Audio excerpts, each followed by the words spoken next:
Hello everyone, today we are going to start our next chapter of science book of class 5th, that is chapter number 7, state of matter. State of matter means वस्तु स्थिति। वस्तु की कैसी स्थिति होती है हमारे environment में वो हम इस चैप्टर में पढ़ेंगे। स्टेट यानी उसकी स्थिति, वस्तु यानी मैटर।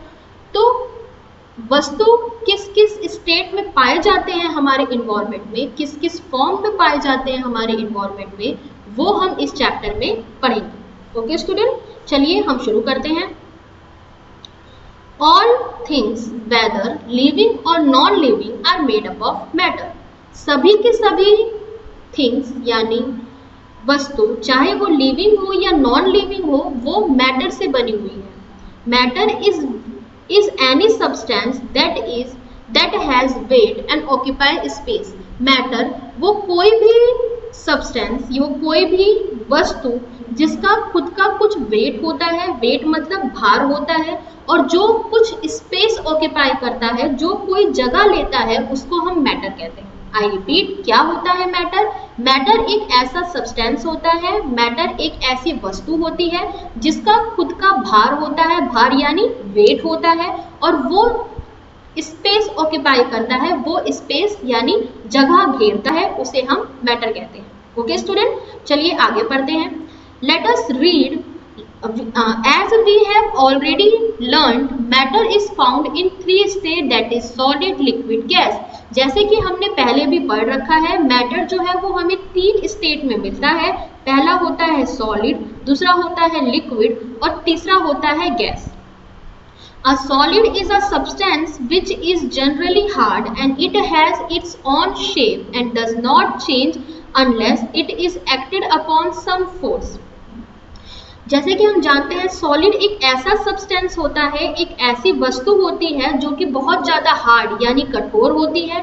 इसकी खुद की शेप होती है, शेप यानी खुद का आकार होता है, जो कि चेंज नहीं होता तब तक जब तक हम उसके ऊपर कोई फोर्स यानी कोई बल नहीं देते। A solid does not flow and can be easily held in the hand. जो सॉलिड है वो कभी भी फ्लो नहीं करता, कभी भी बहता नहीं है, और उसको हम अपने हाथ में जल्दी से पकड़ नहीं सकते।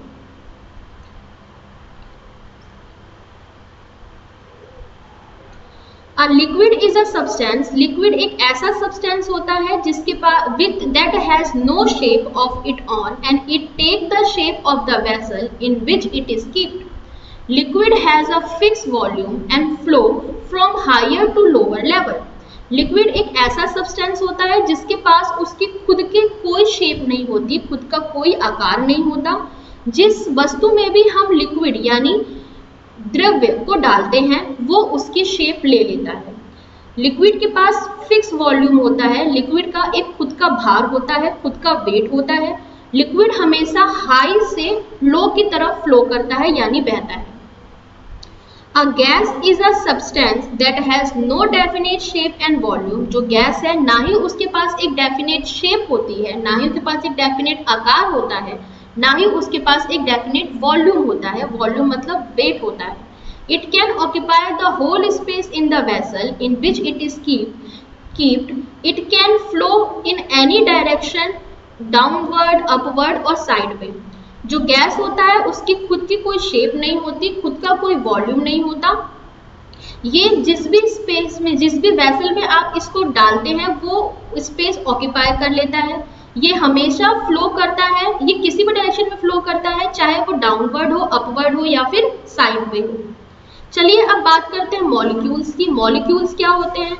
Every matter, whether in the form of solid, liquid, gas, is made up of teeny particle called molecules. हर एक मैटर, हर एक वस्तु, चाहे वो किसी भी फॉर्म में हो, चाहे वो लिक्विड फॉर्म में हो, सॉलिड फॉर्म में हो या गैस फॉर्म में हो, वो बना है टीनी पार्टिकल से यानी छोटे छोटे तत्व से। उस छोटे छोटे तत्व को हम मॉलिक्यूल्स कहते हैं स्टूडेंट्स। ओके, आई रिपीट, क्या होता है मॉलिक्यूल? कोई भी मैटर जिस टीनी पार्टिकल से बना होता है, टीनी पार्टिकल यानी छोटे तत्व से बने होते हैं, उन्हें हम मॉलिक्यूल्स कहते हैं। ये मॉलिक्यूल्स जो होते हैं ये बहुत ज़्यादा स्मॉल होते हैं, जिन्हें हम नेक्ड आई यानी अपने साधारण आंखों से नहीं देख सकते। A molecule of one substance is different from the molecule of another substance. Thus, a molecule of common salt is very different from molecule of sugar. जो मॉलिक्यूल्स होते हैं एक सब्सटेंस के, वो दूसरे सब्सटेंस से बिल्कुल अलग होते हैं। जैसे कि हम कह सकते हैं जो सॉल्ट यानी नमक का जो मॉलिक्यूल होता है, सॉल्ट का जो छोटा पार्टिकल होता है वो शुगर के छोटे पार्टिकल से बिल्कुल अलग होता है। Scientists have found that the molecule of matter are never still. Scientist ने ये पाया है कि जो मॉलिक्यूल होते हैं मैटर के वो कभी भी स्टिल नहीं होते। स्टिल मतलब कभी भी एक जगह स्थिर नहीं होते, वो हमेशा मूव करते रहते हैं। They keep moving about and knocking against each other all the time. There is a space among the molecule and these molecule of substance are attracted toward and another by the electrical force. जो molecules होते हैं वो कभी भी एक जगह स्थिर नहीं होते, वो हमेशा एक दूसरे के अगेंस्ट फाइट करते रहते हैं। और जो मॉलिक्यूल्स होते हैं ये इलेक्ट्रिक फोर्स के द्वारा अट्रैक्ट किए जाते हैं। मतलब अगर कोई भी इलेक्ट्रिक फोर्स यानी कोई भी मॉलिक्यूल्स अगर किसी भी बिजली के कांटेक्ट में आ जाती है तो वो उसकी तरफ आकर्षित होते हैं। चलिए बात करते हैं सॉलिड में मॉलिक्यूल्स क्या होते हैं, वो कैसे काम करते हैं। अब हम जरा यहाँ पे उसके बारे में पढ़ते हैं। In solid the molecules are very close to one another and the force of attraction between them is great. Solid में जो मॉलिक्यूल्स होते हैं वो बहुत ज़्यादा क्लोज होते हैं एक दूसरे के और एक दूसरे को बहुत ही जल्दी अट्रैक्ट करते हैं। So solid are films hard and do not change their shape of themselves. इसीलिए जो सॉलिड होते हैं वो कभी भी अपनी शेप को चेंज नहीं करते। In solid molecule have less energy to move about than in a liquid. Solid में जो मॉलिक्यूल्स होते हैं उनके पास बहुत ही कम एनर्जी होती है एज कंपेयर टू लिक्विड। अब बात करते हैं मॉलिक्यूल्स यानी जो हमारे टीनी पार्टिकल्स होते हैं मैटर के, यानी जो छोटे तत्व होते हैं मैटर के, वस्तु के, वो मॉलिक्यूल, उन्हें मॉलिक्यूल्स कहते हैं। वो लिक्विड में कैसे काम करते हैं वो पढ़ते हैं। इन लिक्विड में molecule are less closely packed than the solid and have more energy, they can not move about more easily. Liquid में जो मॉलिक्यूल्स होते हैं वो बहुत पास में होते हैं, एक दूसरे के बहुत पास होते हैं एज कंपैरिजन टू सॉलिड। इनके पास एनर्जी बहुत ज़्यादा होती है और ये इजीली मूव कर लेते हैं कहीं पे भी। ठीक है, हमने क्या पढ़ा था, सॉलिड के अंदर जो मॉलिक्यूल्स होते हैं वो दूर होते हैं। ठीक है, पर लिक्विड में जो मॉलिक्यूल्स होते हैं वो बहुत ही पास में होते हैं। Okay, molecule of gas move about most freely because force of attraction between them is very low and that is why a gas can occupy any space or volume by itself.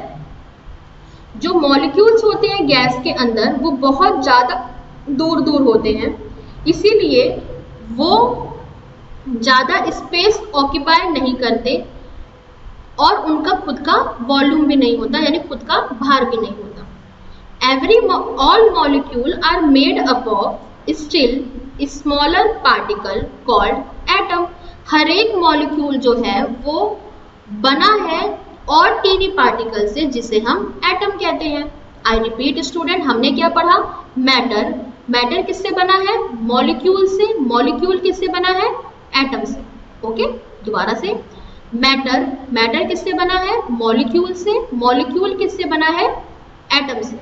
Okay, हम कह सकते हैं atom से molecule बनता है और molecule से matter बनता है। एटम क्या होता है, मॉलिक्यूल का सबसे छोटा पार्ट, सबसे टीनी पार्टिकल को हम एटम कहते हैं। Okay, every molecule in the world is made up of 2 or more atom. Molecule of different substance are different because they are made up of different group of atom. Molecules, पूरे world में जो भी molecules हैं वो different atom से बने हुए हैं और हर एक molecule जो बना है वो डिफरेंट मॉलिक्यूल से बना है। Molecule of gas like oxygen, hydrogen, nitrogen consist of two atoms of the same kind. इसीलिए हम कह सकते हैं जो मॉलिक्यूल होते हैं गैस के, चाहे वो ऑक्सीजन हो, हाइड्रोजन हो या नाइट्रोजन हो, कंसिस्ट करते हैं दो एटम सेम काइंड के। But molecules of carbon dioxide water are made up of atom of same kind. Molecule of carbon dioxide has one atom of carbon and two atom of oxygen. A molecule of water has two atom of hydrogen and one atom of oxygen. चलिए अब दोबारा से मैं आपको उसको कोई ढंग से समझा देती हूँ। जो मॉलिक्यूल होते हैं गैस के, जैसे कि हमारे इन्वायरमेंट में ऑक्सीजन मिलता है हमें, हाइड्रोजन गैस मिलती है हमें, नाइट्रोजन मिलता है हमें, इनके पास दो एटम होते हैं बिल्कुल सेम तरीके से। जैसे आपकी ऑक्सीजन का, आपका जो ऑक्सीजन है उसका मॉलिक्यूलर फॉर्मूला O2 होता है, मतलब इसके पास दो O है, एक O दूसरा O, दोनों O सेम होते हैं। कार्बन डाइऑक्साइड का फॉर्मूला होता है CO2, मतलब C, इसके पास तीन एटम होंगे, ठीक है, C एक होगा और दो उसके पास ऑक्सीजन के होंगे। जो मॉलिक्यूल होता है वाटर का, उसके पास भी दो एटम होते हैं, एक होता है हाइड्रोजन और एक होता है ऑक्सीजन। जब हाइड्रोजन और ऑक्सीजन दोनों एक साथ मिल गए तो बन गया molecule. Okay, atom are like the letter of the alphabet. जो एटम है वो बिल्कुल अल्फाबेट के लेटर की तरह होते हैं। जैसे हम कहते हैं ना हमारे अल्फाबेट ABCDE, बिल्कुल इसी की तरह हमारे एटम्स भी होते हैं। हम कह सकते हैं H atom, O atom, N atom, C atom, तो ये हमारे एटम होते हैं। They are only little more than 100 different kind of atom, but by combining in different way they can make a very large kind of molecule in the world.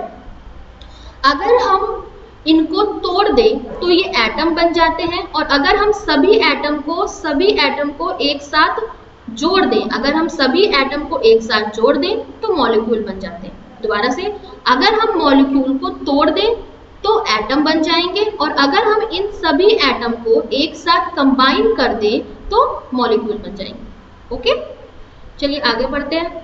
Solid in water. Solid in water, we have learned that some substance like sugar, salt are soluble in water and their molecule find space between the molecule of water. जैसे कि हम जानते हैं कि कुछ substance यानी कुछ तत्व, कुछ वस्तु, जैसे कि शुगर यानी चीनी, सॉल्ट नमक, पानी में आराम से घुल जाते हैं। सॉल्युबल मतलब घुल जाते हैं, डिसॉल्व हो जाते हैं। और जो उनके मॉलिक्यूल्स होते हैं यानी उनकी जो अणुएं होती हैं, उनके बीच में बहुत ज़्यादा स्पेस होता है, इसलिए पानी वहाँ पे आराम से भर जाता है। Add a few crystal of potassium, कुछ क्रिस्टल डालिए, कुछ क्रिस्टल ऑफ पोटेशियम डालिए आप पोटेशियम पर मैग्नेट टू वाटर में डालिए, फिर आप देखिए कि उसका कलर कैसा हो जाता है। क्या जो पोटेशियम पर मैग्नेट आपने पानी में डाला है वो पानी के अंदर सॉल्युबल होगा, मिलेगा? Can you name this substance, क्या आप इनका नाम दे सकते हैं? ये सब आपको पानी में डिसॉल्व करके चेक कर सकते हैं, एक्सपेरिमेंट कर सकते हैं।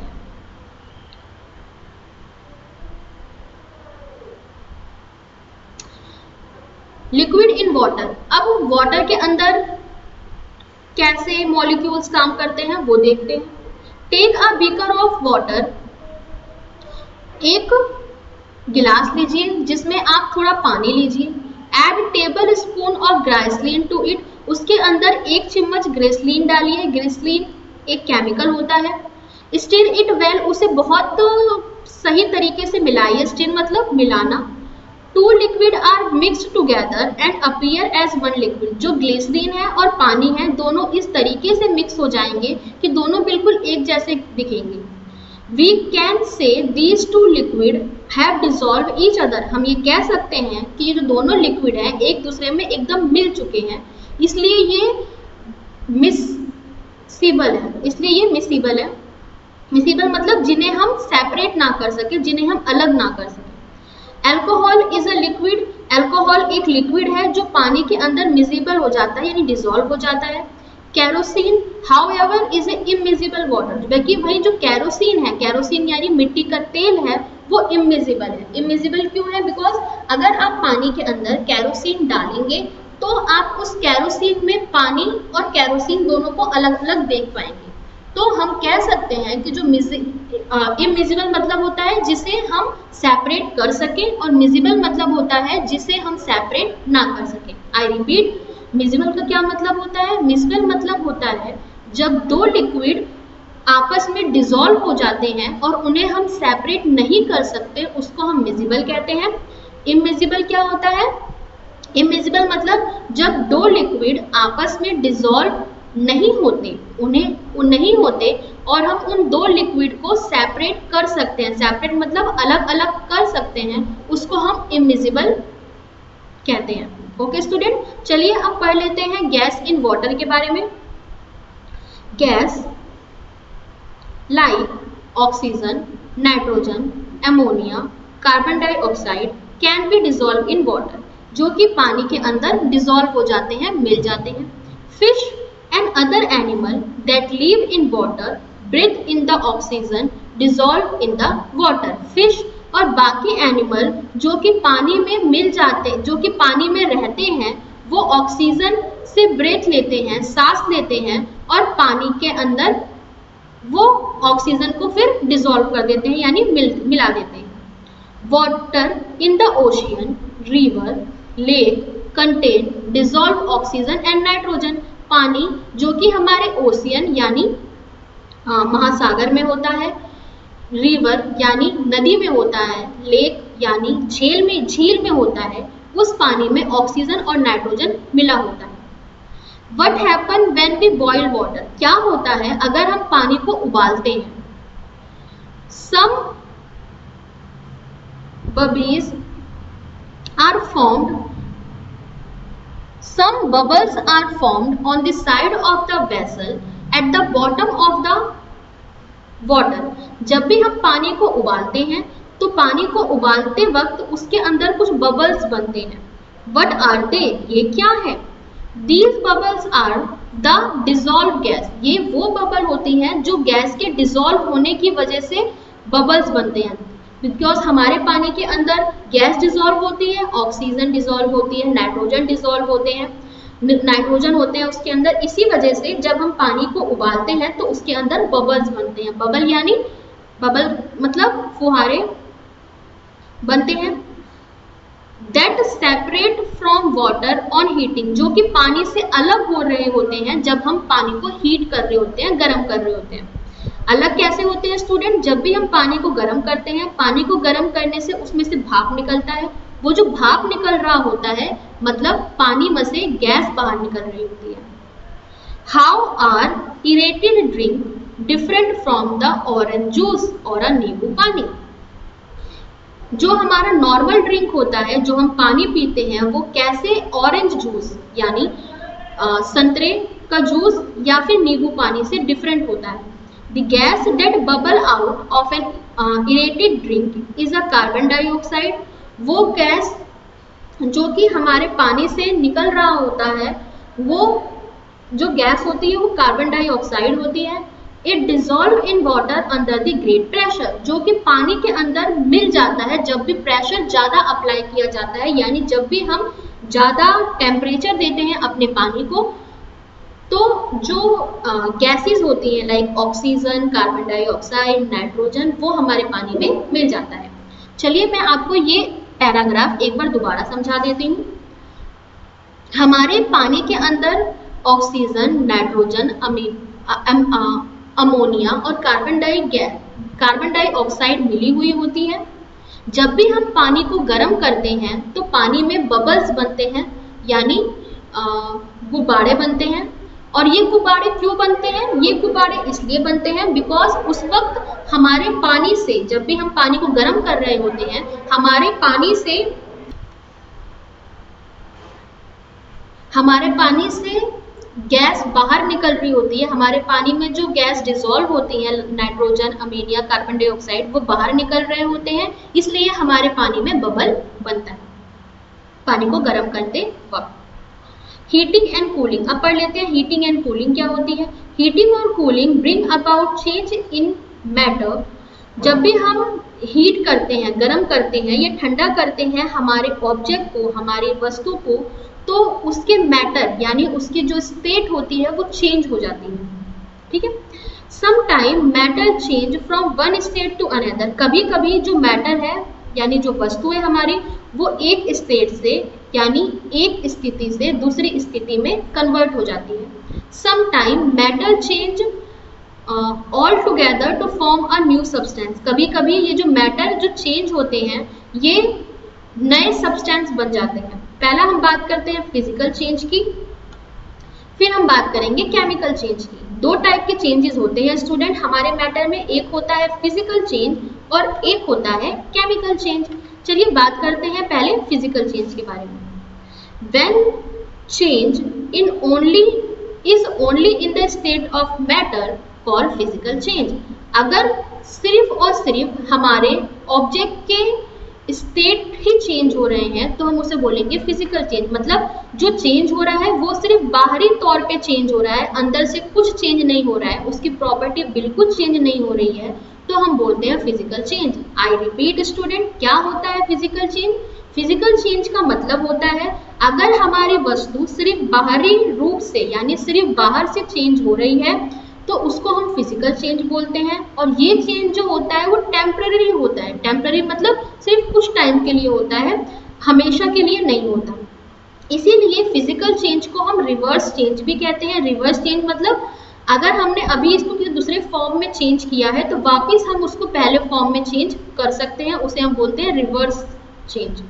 जैसे लिक्विड कोकोनट ऑयल को अगर हम विंटर या फिर समर में रखेंगे तो वो सॉलिड हो जाता है। कभी आपने देखा होगा आपके घर में अगर नारियल तेल होगा, नारियल तेल को अगर आप विंटर में, ठंडियों में रख देते हैं तो वो सॉलिड फॉर्म में बन जाता है, वो तेल जो है वो सॉलिड हो जाता है। सेम तरीके से अगर आप सॉलिड वैक्स यानी सॉलिड मोम को अगर आप हीट करते हैं, अगर आप मोमबत्ती को हीट करते हैं, हीट करने के बाद वो लिक्विड में बदल जाता है और फिर उसी लिक्विड को अगर आप उसी जो मोम जल चुकी है उसको अगर आप कूल करेंगे, ठंडा करेंगे, वापस वो सॉलिड में कन्वर्ट हो जाता है। पानी को अगर आपने फ्रिज के अंदर रखा तो वो बर्फ बन जाता है और फिर उस बर्फ को अगर आप बाहर निकाल देते हैं फ्रिज से, उसको हीट देते हैं, गर्मी देते हैं, वो वापस पानी में बदल जाता है। सेम तरीके से अगर आप पानी को हीट कर रहे हैं, गर्म कर रहे हैं तो वो वाटर वेपर में बदल जाता है यानी भाप में बदल जाता है। और फिर उस भाप को अगर आप ठंडा कर रहे होते हैं, भाप को मतलब उस पे जो भाप है जब उसको ठंडा हो जाता है तो वापस पानी में बदल जाता है। तो ये होता है आपका फिजिकल चेंज। ओके, दोबारा से क्या होता है फिजिकल चेंज? फिजिकल चेंज होता है जो सिर्फ और सिर्फ स्टेट ऑफ मैटर को चेंज करता है यानी सिर्फ बाहरी रूप को, सिर्फ बाहर के रूप को चेंज करता है। ये टेम्पररी चेंज होता है, सिर्फ कुछ टाइम के लिए चेंज होता है। ये चेंज जो होता है वो रिवर्स हो सकता है यानी अगर किसी फॉर्म में एक फॉर्म से दूसरे फॉर्म से वापस पहले फॉर्म में कन्वर्ट हो जाता है। चलिए, all these are the example, ये सभी एग्जाम्पल थे। They are called so because, इसीलिए इन्हें हम फिजिकल चेंज कहते हैं क्योंकि ये these change are only in a state of matter, जो कि सिर्फ और सिर्फ स्टेट ऑफ मैटर में ही चेंज होते हैं, मतलब सिर्फ बाहरी रूप से चेंज होते हैं। ये टेम्पररी होते हैं और ये रिवर्स हो सकते हैं। चलिए बात कर लेते हैं फिजिकल चेंज की। फिजिकल चेंज क्या होता है? इन सम केस, कुछ केस ऐसे होते हैं वी सी दैट हीटिंग और cooling of matter result in permanent change. कुछ केस ऐसे होते हैं जहाँ पे हीट करने पे किसी भी मैटर को, किसी भी वस्तु को अगर हम हीट करें, गर्म करें या ठंडा करें तो वो परमानेंटली चेंज हो जाते हैं, यानी हमेशा के लिए चेंज हो जाते हैं।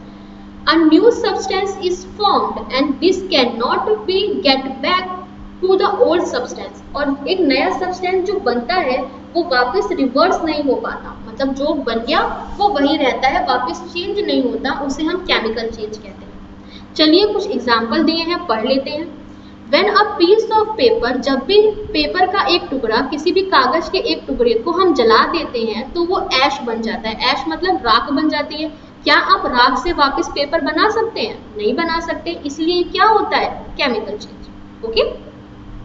Molecule of paper are different from the molecule of ash, क्योंकि जो पेपर के मॉलिक्यूल होते हैं, मॉलिक्यूल यानी जो पेपर के अणुएं होती हैं, वो ऐश यानी आपकी राख के अणुओं से बहुत ज्यादा अलग होती हैं, इसीलिए वो वापस पेपर नहीं बन पाते, इसीलिए हम इसे केमिकल चेंज कहते हैं। दोबारा से मैं रिपीट करती हूँ स्टूडेंट, केमिकल चेंज वो चेंज होता है जो वापस नए सब्सटेंस में, वापस ओल्ड सब्सटेंस में बदल नहीं सकता।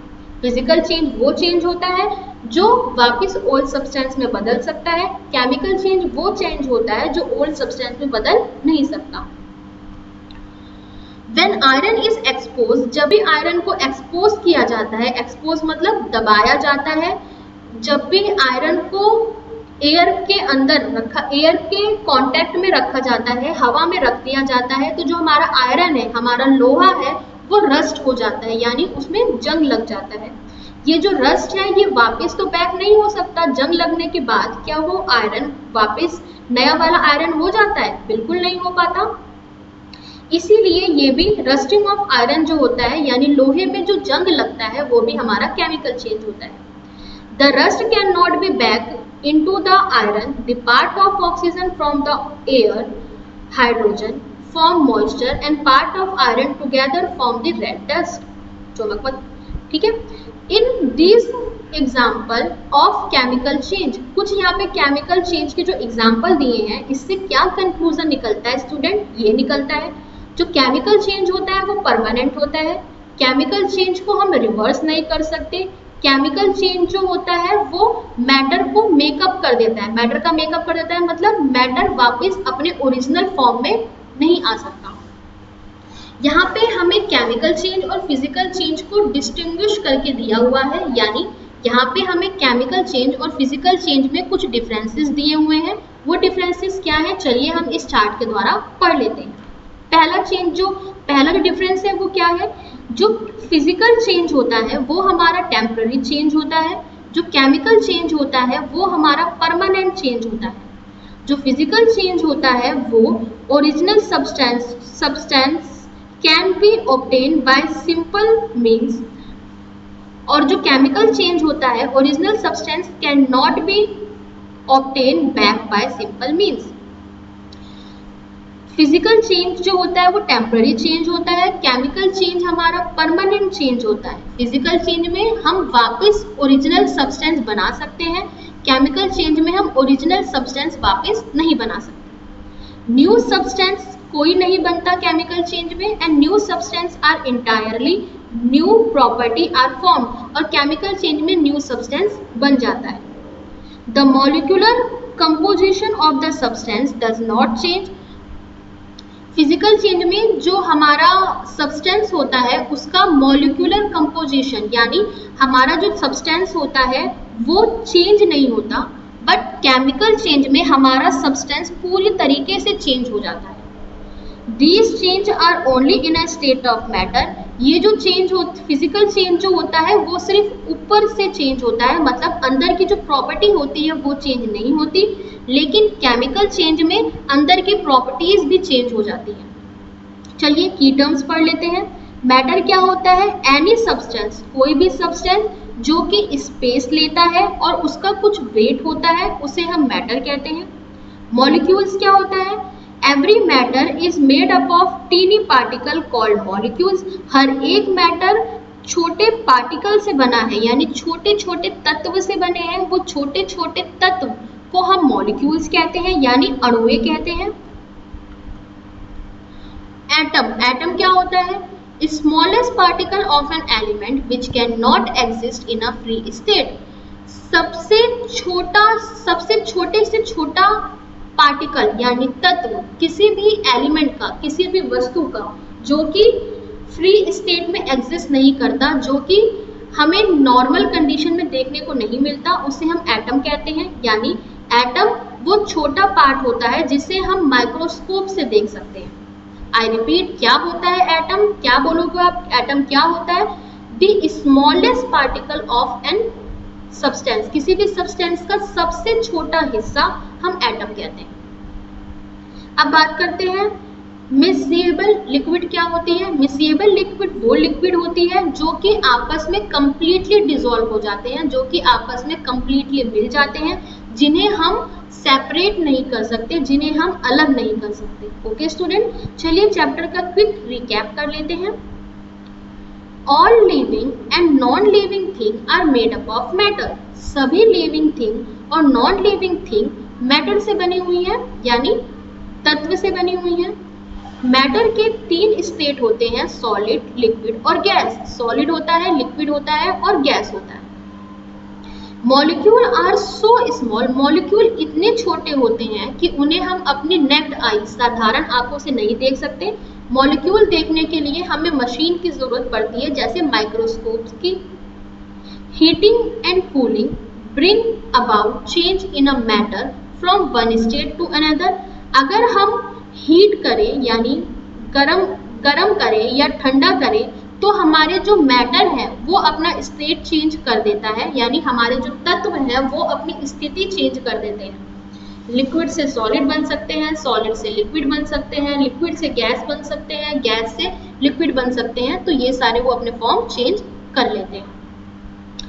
The change in the state of matter is called physical change. It is temporary and cannot be reversed. अगर किसी भी ऑब्जेक्ट का, किसी भी सब्सटेंस का सिर्फ स्टेट चेंज हो रहा है, यानी सिर्फ बाहर से ही वो चेंज हो रहा है, तो उसे हम फिजिकल चेंज कहते हैं। ये चेंज जो है वो टेम्पररी होता है। टेम्पररी मतलब सिर्फ कुछ टाइम के लिए होता है। ये चेंज जो है वो रिवर्स किया जा सकता है। रिवर्स मतलब फर्स्ट ऑब्जेक्ट से सेकंड ऑब्जेक्ट और सेकंड ऑब्जेक्ट से वापस फर्स्ट ऑब्जेक्ट में कन्वर्ट हो सकता है। केमिकल चेंज जो होता है वो परमानेंट होता है और इसमें नया सब्सटेंस बनता है। जो हमारे केमिकल चेंज होते हैं वो परमानेंट होते हैं, इसको हम वापस नए सब्सटेंस, वापस पुराने वाले सब्सटेंस में कन्वर्ट नहीं कर सकते। मतलब अगर कोई सब्सटेंस हमारा, किसी सब्सटेंस को हमने फर्स्ट फॉर्म से सेकंड फॉर्म में कन्वर्ट किया है, तो वापस ये सेकंड फॉर्म से फर्स्ट फॉर्म में कन्वर्ट नहीं हो पाएगा, उसे हम बोलेंगे केमिकल चेंज। ओके स्टूडेंट, तो ये था हमारा chapter number 7। Okay, so thank you.